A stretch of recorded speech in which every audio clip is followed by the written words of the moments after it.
Congratulations, it's a crazy world as Defense Secretary. That would be really fun. Just managed Yes. Oh my gosh.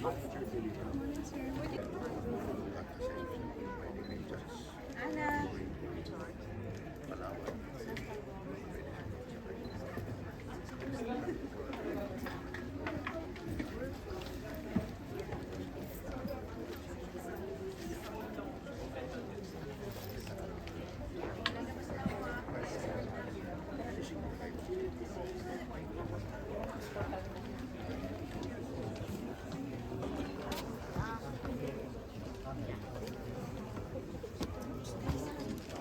And we're also knocking into the doors of embassies, champions, and the Filipino community in different parts of the world. If you want to organize your own screening, we offer the film. Use this film to really inspire you. Direct during the shoot, katulad din po ba kayo ng ibang media na nakaranas din kayo ng pangyaharas from the Chinese Coast Guard? Can you share us something about it? Constant sila na nakasunod. Feeling ko nga, parang sabi ko, sa atin pa ba ang Pilipinas? Parang nandun sila lagi nakamonitor. Na yung drone nga, parang pwede na silang mag-form ng Chinese New Year sa dami. But we carry on lang. Kasi ang priority din naman ng story namin is yung pagdi-deliver ng pagkain dun sa mga sundalo natin na stranded dun sa isla, na buwan na ang inaantay na nandun pa sila. So, kumbaga iisipin mo rin do you engage or do you kumbaga continue to do what you aim to do, which is the RORE mission, to deliver the food. Gaano katagal po yung shoot natin para mabuo itong documentary film? Inabot din tayo ng 60 days na paiba-iba naman yon. Minsan kasama natin yung mga mangisda, minsan kasama natin yung mga Coast Guard, minsan kasama natin yung Navy. So nagdi-deliver ng food. Iba-ibang, kumbaga, iba-ibang pamamaraan ng pagpapakain sa bayan. As a Filipino po na nakasakay dun sa RORE mission, ano yung pinaka-emotion na nandun sa inyo nung hinaharas kayo ng Chinese Coast Guard? Ako, ang naisip ko yung mga anak ng mga sundalo na hindi nila alam na umalis na yung tatay nila kasi tulog lang sila. Kasi normally pala hindi nagpapaalam yung mga sundalo sa mga anak nila. Mas pinipili nilang umalis habang natutulog. Tapos hindi natin alam kung babalik ba sila ng buhay o sa maayos na kalagayan. And the stories, the personal stories of these soldiers, men and women, who have to really make do doon sa limitation na meron sila. And their resilience, doon ako nabilib. Grabe. Alam ko gasgas na yung resilience, pero ibang level yung strength na, kasi yun na lang That's the only choice we have. We have to be strong and we have to stand kumbaga, for this. Na-discuss lang po ng background na ban po tayo dun sa unang sinabi natin na parang film festival. Ano pong pakiramdam na ngayon welcome na tayo dito sa Philippines at nauna pa sa ibang bansa na i-welcome itong documentary? It's a silent vindication na may silver lining pala kahit papaano. We've had to go through that storm na ganun Kumbaga, hindi natin alam kung ano yung dahilan na yun. But because of what happened in New Zealand, mukhang naipaliwanag sa atin, na-connect the dots namin na, okay, kung ano yung nangyari sa New Zealand na pangaharap, mukhang yun din yung nangyari nung March 14 sa Philippine premiere. Direct, may mga documentary na nasa online streaming. May balak po ba kayo na makipag-collab din sa mga ibang platforms para mas maraming Filipino viewers pa po yung makapanood? Yes, in fact, we submitted the film sa Netflix and hopefully our producers will have meetings to different platforms here. Wala pang sagot, so hopefully they can see the merit in the film and the importance why it has to be shared to as many people as possible. First time ko to, guys. Meron kami mention na panghara sa DocFest. Can you tell us more about this? Yung sa DocEdge. Sa DocEdge. Oo, yung sa DocEdge, kaya pa naman tayong nag-world premiere, pero yung second screening natin, inupo kami ng DocEdge at sinabi nila na FYI lang, nothing to worry, but the Chinese consulate has reached out to us, and then pinublish nila yung email ng Chinese consulate dun sa festival na sinasabi na ang food delivery ay punong-puno ng misinformation kasi sinungalingan and the West Philippine Sea does not exist. Tayo yung nagba-violate ng rules nila dun sa 9-dash line nila. So sa amin parang, oh my God, the truth is really being weaponized against us. And we cannot just be silent about it. Kasi mga journalist tayo eh. Alam natin yung katotohanan na kita-kita ng mga mata natin kung ano yung totoo na nangyari. So, na-stop ba ang mga sumunod na screenings or tuloy-tuloy naman? Hindi. Doc Edge stood by the film at nagpa-media sila. Ang parliament nila, one of their MPs or two of their MPs flew from Wellington to Auckland to personally watch the film, and they said that they plan to organize a parliament screening there. At tumindig sila sa documentary. So nagpapasalamat din kami na a country like New Zealand understand what it means to protect artistic freedom. Miss Pedro, sorry to ask, but is there any particular reason po, or is it just coincidence na this premiere is a night before the Sonic? No, personally kasi ang may premiere tayo sa Wellington ngayon sa New Zealand, July 27. So gusto lang namin isabay para at least kumbaga we stand in solidarity with New Zealand and share na kumbaga Filipinos in New Zealand and Filipinos in the Philippines are watching the film together. Nagkataon lang na SONA. So I hope ma-address ng ating mahal na Pangulo ang issue ng West Philippine Sea. And our fishermen are here and they also want to share their sentiments at yung totoong nangyayari at karanasan nila. Alright. Thank you po. Salamat po. Sila naman. One photo lang, direct. One photo lang. Alright, 1, 2, 3. Ay, sorry po nga. Thank you. Direct, hindi naman magsabi. Parang feeling ko niya humihinga.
So, importante po eh. Dahil binibigyan ng saysay lamang batas sa iyo sa mga buhayan.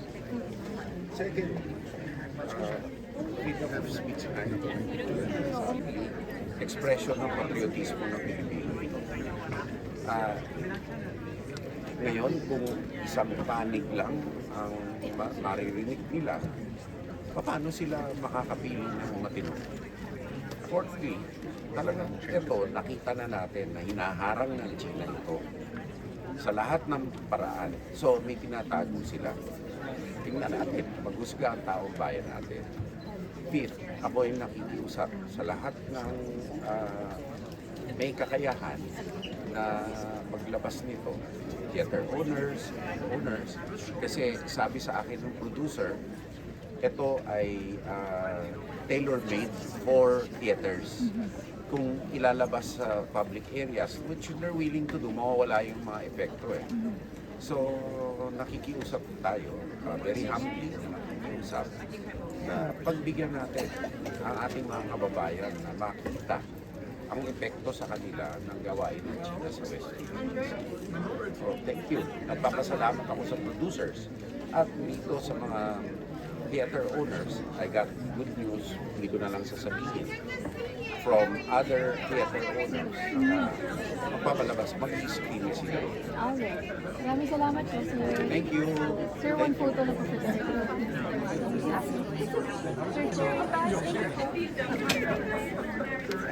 Sir,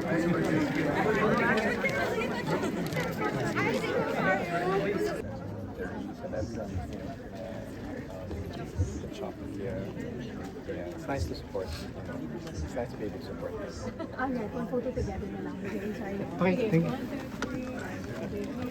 Thank you so much. Good to see you. Saludo po kami sa inyong kapapaan. Of course, I'd also like to acknowledge the team that helped put together this awesome film. Si Nana Boksani, the director of photography. Ivan Torres is also the director of photography.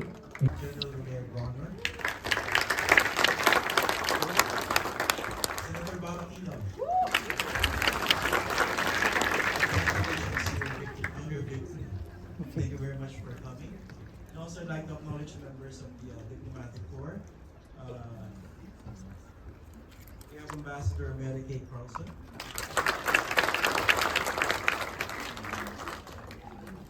We have Ambassador Megawati Datu Padupa Haji Manan. Ambassador Constance Sinuan. Ambassador Andreas Michael Pafernoshki.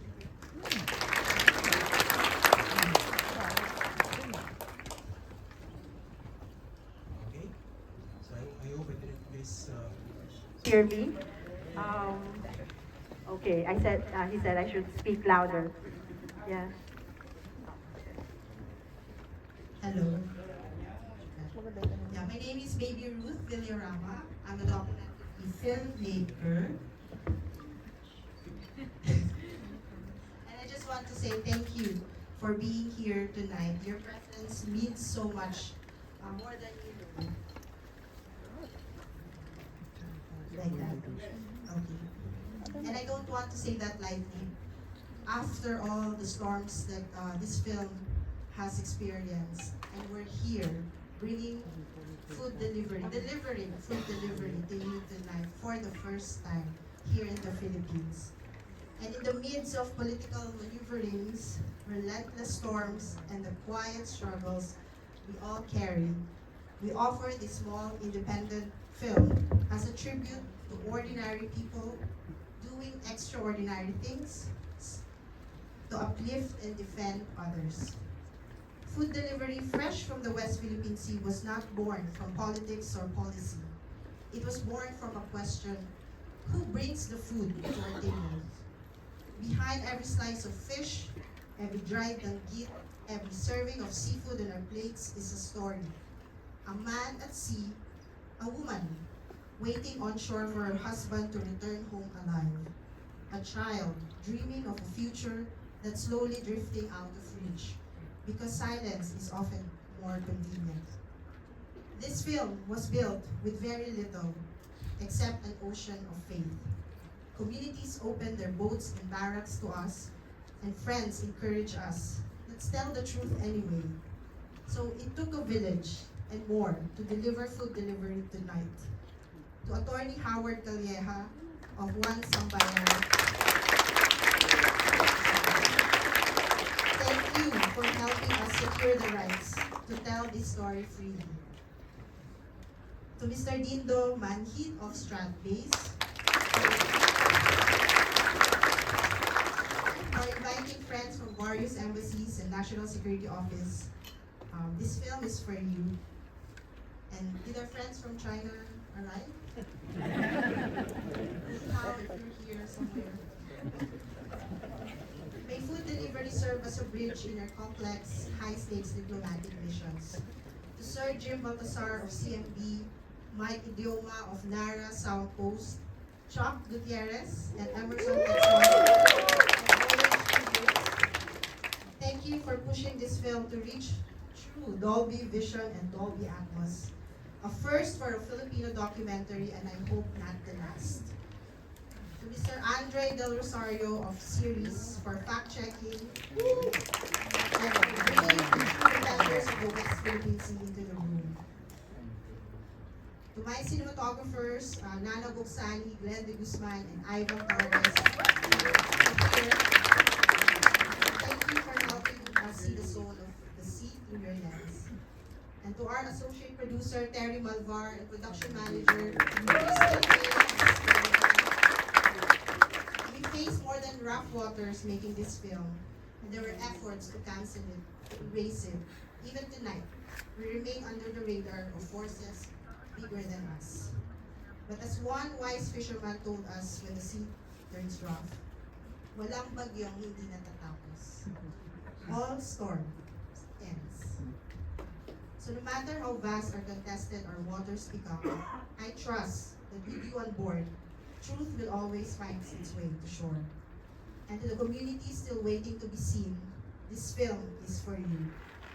We offer this film not just as a filmmaker, but as Filipinos, as daughters and sons of this archipelago, as someone who still believes that stories can heal, can wake us up, and maybe, just maybe, can nourish your soul the way it nourished us.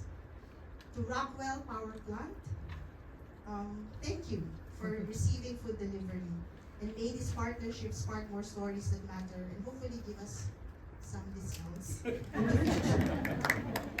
our Coast Guard, naval cooks, and last but not the least, our fisher folk.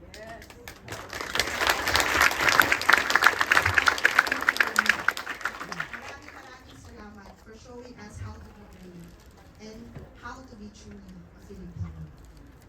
And finally, to the Gutierrez and Villarama families, we made this because you've always believed in what we're trying to do. To our nephews, nieces, and loved ones who continue to support this winding path, it's our generation's turn to help shape the Philippines that we will inherit. We hope we don't fail you. So maraming salamat. Mabuhay ang Pilipinas, mabuhay ang karagatan, mabuhay ang tunay na sa atin. So sit back, relax, and ride the waves of the West Philippine Sea.